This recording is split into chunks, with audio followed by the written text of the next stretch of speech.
Hey guys, it's the greatest YouTuber of all time here back to talk with words.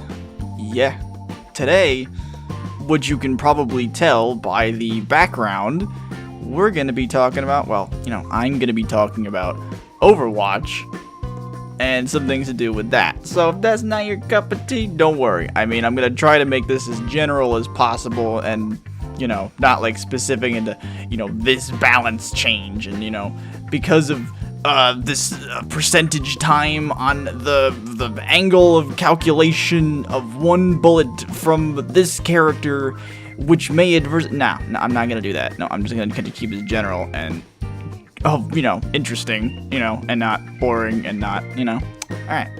So, I was playing a bit of the custom server browser thing on the PTR, which is the public test realm, which is basically the stuff where they put all of the test features and everything that they're going to put into the game before they actually put it into the game to make sure it doesn't blow up everyone's computers. And basically, the server browser was giving me some serious nostalgia back to the days of Halo, Halo 2, Halo 3, Reach, and all that stuff. The days before MLG kind of took over and took the fun out of video games, and League of Legends took the fun out of video games, and before those days. And basically it got me thinking about a lot of things and about, because I've been telling my friends, I've been telling Evan, I've been telling Eric and stuff like that, the only reason I play Overwatch's ranked mode is because I want those golden guns. That's it.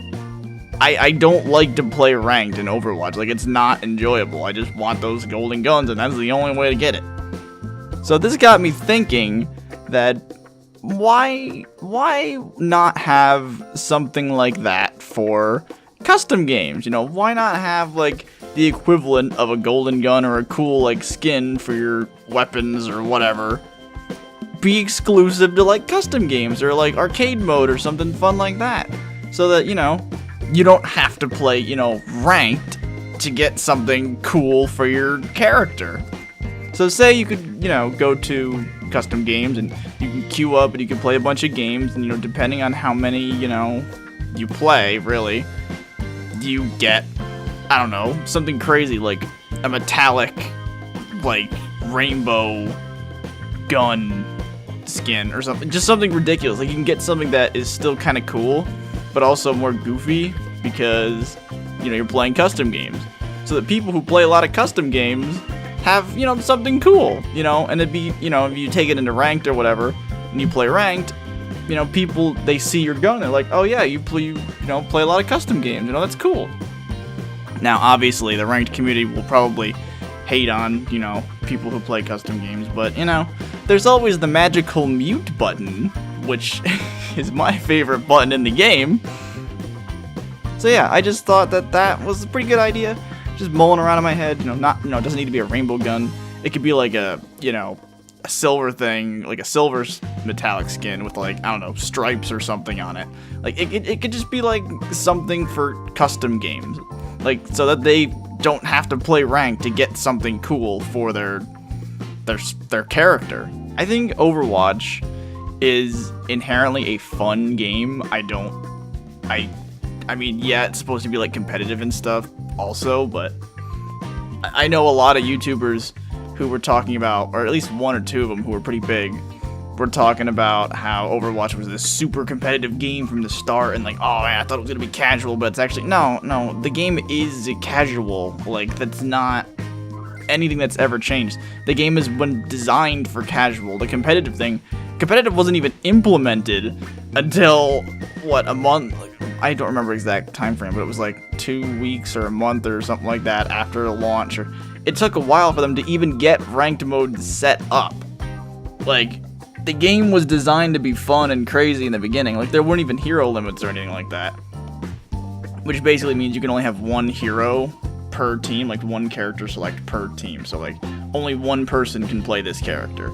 And it didn't used to be like that. And then ranked mode came out, and then all the people basically who used to play League of Legends, or at least a lot of them, jumped on to Overwatch. Yeah, we know how fun the League of Legends community is.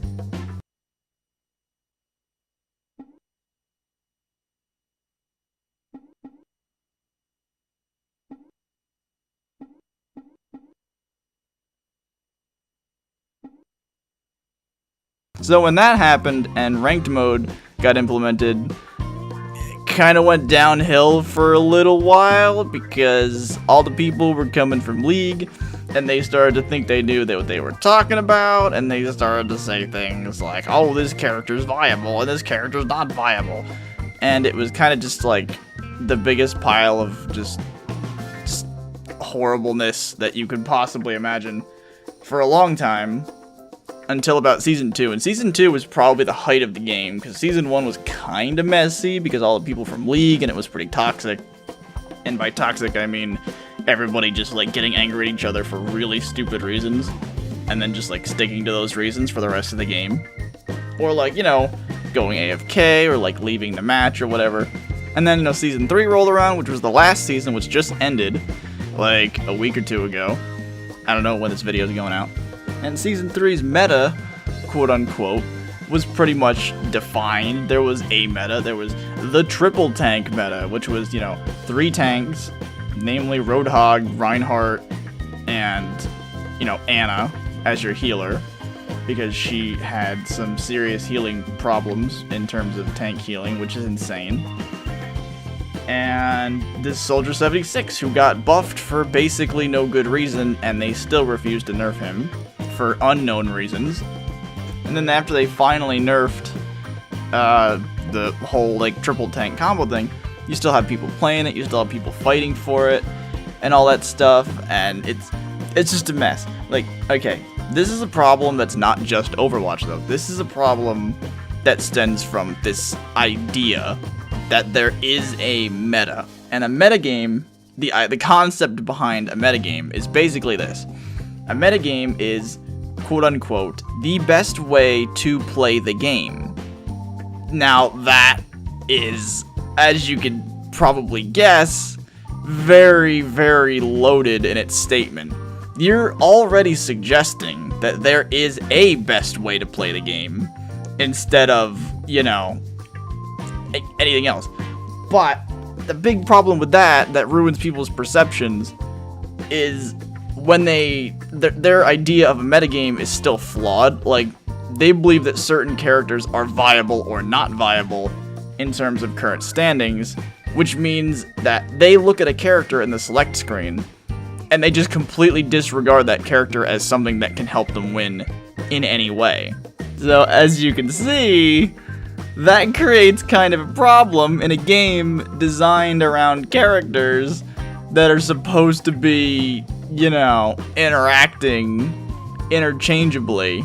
And if you start to take characters out of the equation, you start to develop a sub-meta, as I'm going to call it.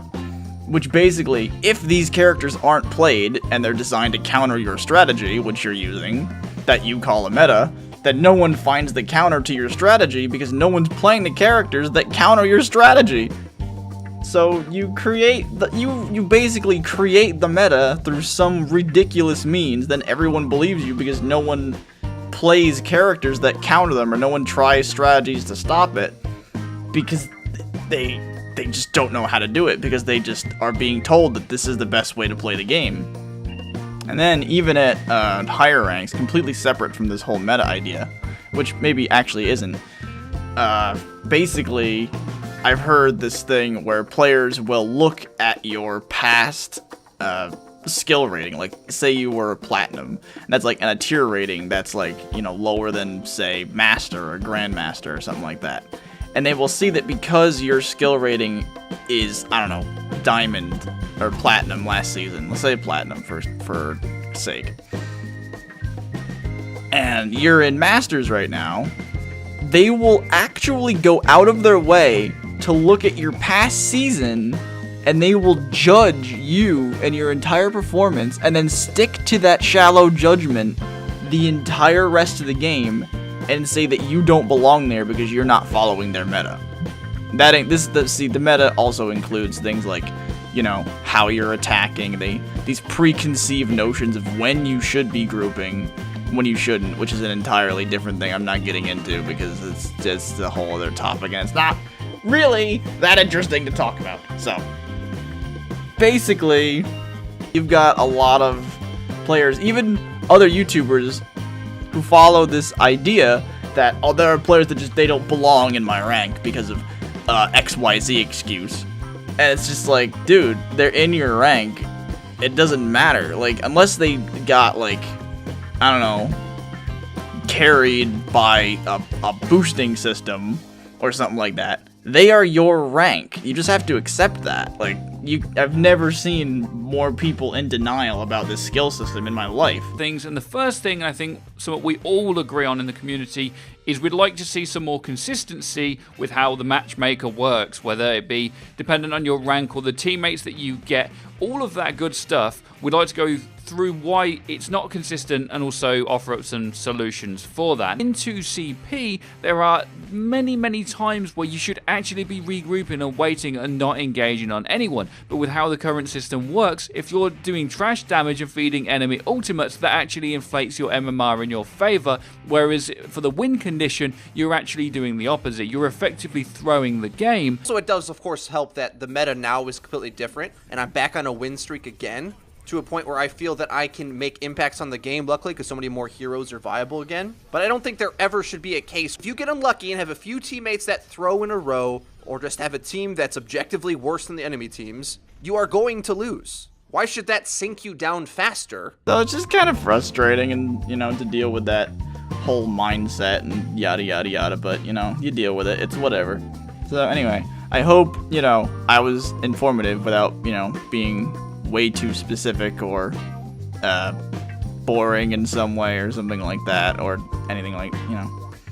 Figured, you know, I'd talk about Overwatch because I do play Overwatch with Evan a lot. I was gonna say my friend, but I mean, I play that game. I play that game during the competitive season for, like, you know, when I'm bored or whatever, and to get my golden weapon, because that's, you know, the only thing I can do to get, you know, something cool for my character like that, aside from legendary skins. And it's just frustrating that that's how I have to do it. But so I hope you enjoy this little terrible video made by the best YouTuber alive talking about Overwatch. I just feel like it's kind of a topic, you know, in case any of you guys who watch me do play Overwatch or whatever don't even play Overwatch, in which case, well, you know, I hope you at least got something out of it that you can apply to maybe some other game that you play or something like that. But just be aware that the metagame is often misunderstood through the majority of people, and they latch onto this idea, and it's a very dangerous thing to do because there's probably a way to beat it, and because nobody tries anything they deem bad, well, it's never gonna succeed. So I hope you learned something. I hope your thoughts, your mind waves were stimulated. Your mind waves. I hope you had somewhat of a good time listening to me, you know, in your life, in your mind waves. And I will see you whenever the next video like this goes out, which could be, I have no idea, probably like in 2 or 3 days, or maybe probably 2 days, you know, it's whatever. See you later, guys. Bye.